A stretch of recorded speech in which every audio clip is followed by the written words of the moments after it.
नमस्कार सबैजनालाई। यस देशमा जेनजी आन्दोलनपछि अभिभावकविहीन थियो।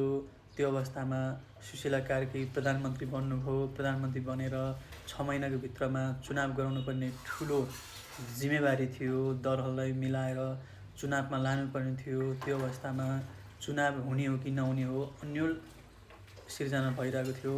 अन्यलमै थियो देश।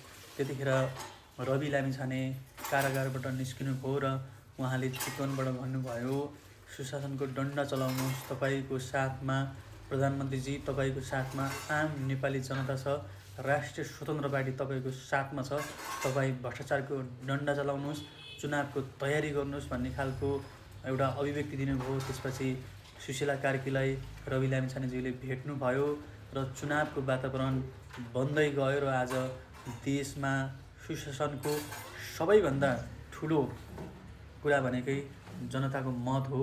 जनताको मत निष्पक्ष ढङ्गबाट आज चुनाव सम्पन्न भइसक्यो र देशमा साँच्चीकै नयाँ नेतृत्व अर्थात् जसले जनताको मत पाउँछ ती व्यक्तिले सरकार बनाउने व्यवस्था छ, त्यो हुनेवाला छ।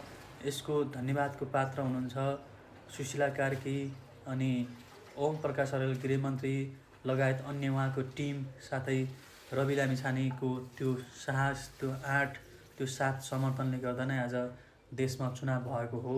चुनावको नतिजा आउँदैछ। चुनावको नतिजालाई, जनताको मतलाई कदर गरौँ।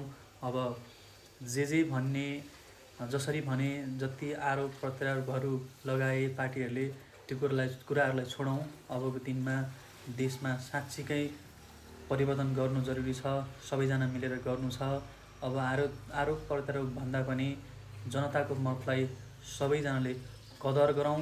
जनताले जसलाई पत्याउँछ त्यही व्यक्तिलाई सबैले खबरदारीका साथ काम गर्ने अवसरहरू दिउँ भन्न चाहन्छु। धन्यवाद।